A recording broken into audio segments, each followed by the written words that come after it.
किस नाम से पुकारते हैं? तो प्राचीन नाम इसका क्या हो जाएगा? नोट कीजिएगा, प्राचीन नाम, इसका प्राचीन नाम है प्रकृतनाथ।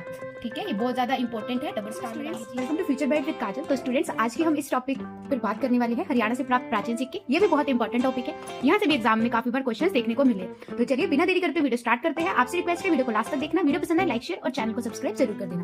तो चलिए स्टार्ट करते हैं। तो सबसे पहले हम देखेंगे हरियाणा से प्राप्त प्राचीन सिक्के। अगर प्राचीन सिक्कों की बात आ रही है तो इस पर हम थोड़ा सा इतिहास भी पढ़ लेते हैं सिक्कों का। तो सिक्कों का इतिहास क्या कहता है कि जो हरियाणा का इतिहास था, ठीक है, 200 BC से लेकर 300 AD तक का हमारा जो हरियाणा का इतिहास था, ठीक है, हरियाणा का इतिहास वो प्राचीन सिक्कों पर टिका हुआ है। ठीक है, प्राचीन सिक्कों पर टिका हुआ है, टिका हुआ है। तो स्टूडेंट्स, आप जो सबसे प्राचीन सिक्का आएगा आप भी नोट कीजिएगा। हरियाणा का प्राचीन सिक्का कौन सा है? तो वो हो जाएगा शुंग कालीन सिक्का। ठीक है, शुंग कालीन सिक्का जो है वो हमें कहाँ देखने को मिलता है? तो वो हमें शुद्ध यमुनानगर में, ठीक है, जो कि शुद्ध यमुनानगर में, ठीक है, इस स्थान पर हमें देखने को मिलता है। कौन सा? हरियाणा का प्राचीन सिक्का, शुंग कालीन सिक्का। ठीक है, अब इसमें हम फर्स्ट नंबर पर ये है। सेकंड नंबर पर आते हैं तो सेकंड नंबर पे हमारा आता है चांदी का इंडो सिसानियन सिक्का। ठीक है, ये हमें कहाँ देखने को मिलता है? तो ये हमें कपाल मोचन, जो कि बिलासपुर यमुनानगर में है। ठीक है, कपाल मोचन जो कि बिलासपुर यमुनानगर में है। ठीक है, ये भी हमें यमुनानगर में देखने को मिलता है, लेकिन ये कपाल मोचन बिलासपुर में। ठीक है, नेक्स्ट इसमें थर्ड नंबर पर आता है जो वो हो जाएगा समुद्रगुप्त कालीन सिक्के। ये हमें कहाँ देखने को मिलते हैं? तो ये हमें मित्ताथल गांव जो कि भिवानी में है। ठीक है, मित्ताथल गांव भिवानी में जो है वहां पे हमें समुद्रगुप्त कालीन सिक्के देखने को मिलते हैं। अब इसी में फोर्थ नंबर पर हमारा आता है सिक्का योद्धे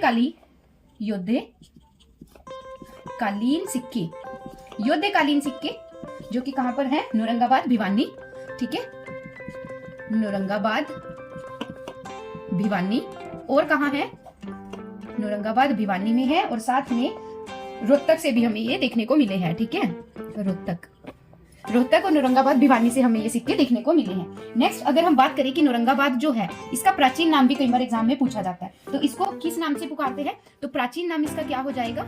नोट कीजिएगा, प्राचीन नाम, इसका प्राचीन नाम है प्रकृतनाथ। ठीक है, ये बहुत ज्यादा इंपॉर्टेंट है, डबल स्टार लगा लीजिए इस पर।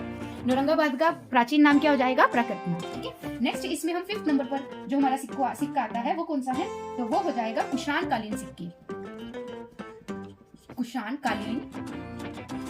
ये हमें कहाँ देखने को मिलते हैं? तो कुषाण कालीन सिक्के हमें देखने को मिलते हैं खोखराकोट गांव रोहतक। ठीक है, रोहतक। इसी के साथ 6 नंबर पर आते हैं गुप्त कालीन सिक्के। ये भी हमें कहाँ देखने को मिलते हैं? गुप्त कालीन सिक्के, तो ये भी हमें रोहतक में देखने को मिलते हैं। ठीक है, रोहतक। अब बात आती है 7वें नंबर पर, तो ये हो जाएगा पंचमार्क सिक्के। ठीक है, पंचमार्क सिक्के हमें कहाँ देखने को मिलते हैं? ये हमें अग्रोहा में देखने को मिलते हैं, अग्रोहा हिसार में। ठीक है, अग्रोहा हिसार में हमें ये सिक्के देखने को मिलते हैं। अब 7 नंबर के हो गए थे। 8 नंबर पर आता है हर्षवर्धन कालीन सिक्के। हर्षवर्धन कालीन सिक्के हमें कहाँ देखने को मिलते हैं? तो ये हमें सोनीपत में देखने को मिलते हैं, सोनीपत। अगर इसमें पूछा जाए कि हर्षवर्धन की राजधानी कौन सी है, तो हर्षवर्धन की 2 राजधानी है। ठीक है, राजधानी कौन सी है? 2 राजधानी। सबसे पहले आ जाएगा थानेसर जो कि कुरुक्षेत्र में है। ठीक है, कुरुक्षेत्र। और सेकंड इसकी जो राजधानी हो जाएगी वो कौन सी होगी? कन्नौज। ठीक है, कन्नौज इसकी सेकंड राजधानी हो जाएगी। यहाँ तक आपको बात क्लियर हुई? अब इसमें नेक्स्ट हम बात करते हैं, यहीं पर लिख लेते हैं। ठीक है, नेक्स्ट इसमें 8 नंबर का हुआ था, 9th नंबर की बात करते हैं। अब हम इसमें 9th नंबर पर बात करते हैं अग्रकालीन सिक्के, या फिर इसको कई बार क्वेश्चन में अग्रकालीन सिक्के ना देके इसको इस तरह भी आता है अग्रों के 51 तांबे के सिक्के। इस तरह भी कई बार क्वेश्चंस में आ जाता है। ठीक है, तो ये कहां से मिले हैं? तो ये हमें मिले हैं अग्रोहा से मिले हैं और साथ में हमें बरवाला से भी ये मिले हैं। ठीक है, बरवाला और अग्रोहा से। बहुत ज्यादा इंपॉर्टेंट है, कई बार एग्जाम्स में क्वेश्चन पूछा गया।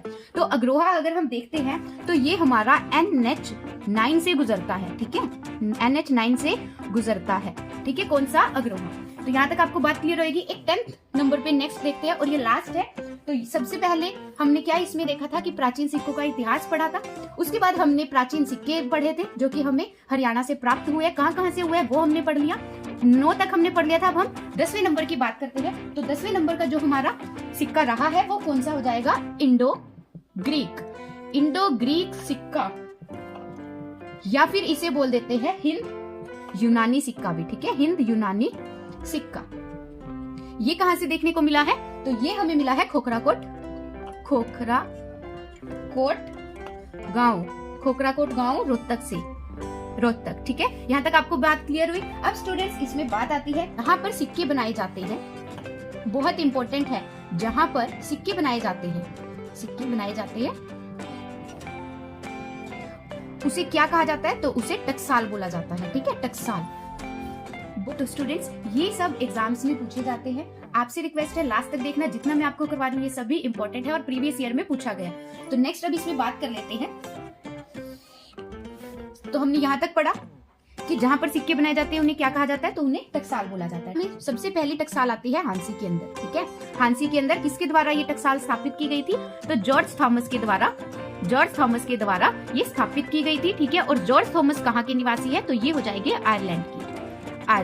ठीक है, बहुत ज्यादा इंपॉर्टेंट है स्टूडेंट्स, जो एग्जाम्स में पूछा जा सकता है। मैं सिर्फ वही लेकर के आई हूँ और यहाँ से एग्जाम में काफी बार क्वेश्चंस आए हैं। तो आपसे रिक्वेस्ट है लास्ट तक देखना वीडियो को। अब इसके अंदर हम बात करते हैं कि पहली तो हमारी हांसी में हो गई टकसाल, दूसरी टकसाल हमारी कहाँ पर है? तो दूसरी टकसाल हमारी हो जाएगी नारनौल में। ठीक है, नारनौल महेंद्रगढ़ में ये हमारी दूसरी टकसाल हो जाएगी। ठीक है, और ये किसके समय में यहाँ पे टकसाल स्थापित की गई थी? ये भी कई बार क्वेश्चन पूछा जाता है कि महेंद्रगढ़ नारनौल में किसके समय पर टकसाल स्थापित की गई थी? तो ये अकबर के समय पर। ठीक है, अकबर के समय पर ये टकसाल स्थापित की गई थी। ठीक है, और अगर हम बात करें कि जो ये नारनौल की टकसाल है इसमें कौन से सिक्के बनाए जाते हैं? नारनौल की टकसाल के अंदर कौन से सिक्के बनाए जाते हैं? तो नारनौल की टकसाल में बनाए जाते हैं जलाली सिक्के। ठीक है, जलाली सिक्के भी क्वेश्चन पूछा जा सकता है कि जलाली सिक्के कौन सी टकसाल में बनाए जाते हैं? तो नारनौल की टकसाल में बनाए जाते हैं, नारनौल महेंद्रगढ़ की। ठीक है, यहाँ तक आपकी क्लियर हुई बात। तो स्टूडेंट्स ये थे आपके कुछ इंपॉर्टेंट क्वेश्चंस जो कि प्राचीन सिक्कों से रिलेटेड थे, जो कि एग्जाम्स में पूछे जा सकते हैं। आपसे रिक्वेस्ट है वीडियो पसंद आए वीडियो को लाइक शेयर और चैनल को सब्सक्राइब कर देना ऐसे ही और वीडियोस देखने के लिए। Thank you.